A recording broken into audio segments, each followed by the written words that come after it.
Hello everyone, welcome to our session classes. और इस video में गॉस के नियम की सहायता से कूलॉम के नियम का निगमन करने वाले हैं। बहुत ही छोटा वीडियो रहने वाला है और एग्जाम पॉइंट ऑफ व्यू से बहुत इंपॉर्टेंट है। तो देखिए, कोई एक माना क्यू वाई में स्थित है, एक आवेश क्यू वाई में स्थित है। इससे आर दूरी पर कोई बिंदु एन है जहां इसके कारण सर्वप्रथम विद्युत क्षेत्र की तीव्रता ज्ञात करेंगे। तो कोई गोला है, यहाँ पे Q1 आवेश है और ये बिंदु N है। उसके बाद इसकी दूरी जो है R है। तो E और ये कोई छोटा क्षेत्रफल dA है जहाँ एक आवेश सर्वप्रथम विद्युत क्षेत्र की तीव्रता ज्ञात करना है ना। तो ये dA है। तो माना dA गोले के पृष्ठ पर अत्यंत सूक्ष्म क्षेत्र है। इस सूक्ष्म क्षेत्र से गुजरने वाला विद्युत फ्लक्स कितना गुजरेगा इससे। तो विद्युत फ्लक्स को फार्मूला लगा देंगे हम लोग, D phi E is equal to E और डॉट रहेगा ना डी ए, ये वेक्टर है। अब कॉस थीटा लगा करके इसको वेक्टर से हम सिंपल फॉर्म में कर लेंगे। तो यहाँ से ई डॉट डी ए और कॉस 0 डिग्री, दोनों समान दिशा में है इसलिए 0 डिग्री लगेगा।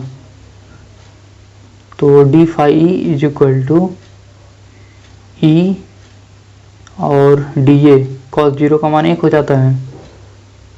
तो समीकरण 1 इसको मान लेंगे। यहाँ पे नीचे देखिए लिखा हुआ है theta is equal to 0 degree है, क्योंकि ई तथा डी ए दोनों की दिशा समान है। इन दोनों की दिशा समान है ना, ये भी इधर है और ये भी इधर है। तो 0 डिग्री बनेगा कोण, सीधा रेखा बन रहा है एक। इसके बाद जो है हम लोग संपूर्ण गोले के पृष्ठ से गुजरने वाला विद्युत फ्लक्स ज्ञात करेंगे। ठीक है, तो D phi E is equal to यहाँ पे इंटीग्रल ई डॉट में d A, d phi E is equal to integral जो है ये ई जो है उत्ती है वो कांस्टेंट है तो बाहर आ गया है, तो डी ए बचा अंदर। तो डी ए का इंटीग्रल जब होगा तो ए हो जाएगा ई, और यहाँ से डी ए का ए हो जाएगा इंटीग्रल। बाय वाले फोकस करें तो ये हो गया। Phi E is equal to यहाँ पे ए का मान रख देंगे हम लोग। तो यहाँ पे ई डॉट में 4 पाई आर स्क्वायर, गोले का क्षेत्रफल जो होता है ना वही ए जो है एरिया है गोले का। उसके बाद गॉस के नियम के अनुसार, गॉस के नियम का अनुप्रयोग करना है ना इसमें। तो गॉस के नियम के अनुसार phi E is equal to 1/ε0 dot में Q1, और इसको हम लोग समीकरण 3 मान लेंगे।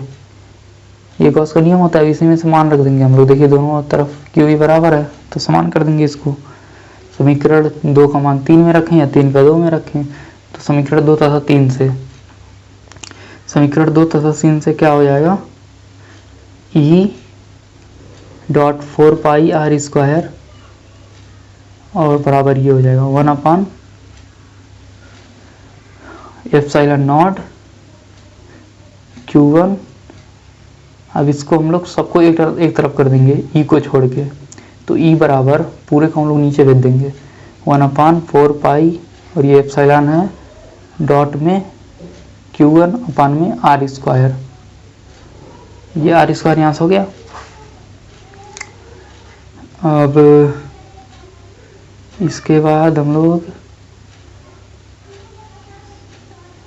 ठीक है, तो यहाँ से आवेश Q2 पर, आवेश Q2 कहाँ है, ये बिंदु N के पास आवेश Q2 ही है पृष्ठ पे। तो आवेश Q2 के कारण लगने वाला बल, विद्युत क्षेत्र के कारण लगने वाला बल Q2 पर, तो F बराबर Q2 और यहाँ पे E हो जाएगा, यही होगा ना बल। इसको भी समीकरण 5 मान लेंगे। समीकरण 5 ये हो गया और ये समीकरण 4 था। अब इसके बाद क्या करेंगे, इसके बाद का प्रोसेस देखिए। E है और यहाँ पे E है, दोनों समान ना, तो मान रख देंगे इसी में उठा के। सिंपल सा मान रखेंगे, तुरंत आंसर आ जाएगा। ज़्यादा कुछ करना नहीं है। तो समीकरण 4 तथा 5 से, समीकरण 4 तथा 5 से हो जाएगा F बराबर 1/4 पाई और यहाँ से एप्सिलॉन नॉट और Q1 इंटू Q2 अपान में R स्क्वायर। ठीक है, तो यही मेन फार्मूला है, बस इसको थोड़ा हाईलाइट कर देंगे।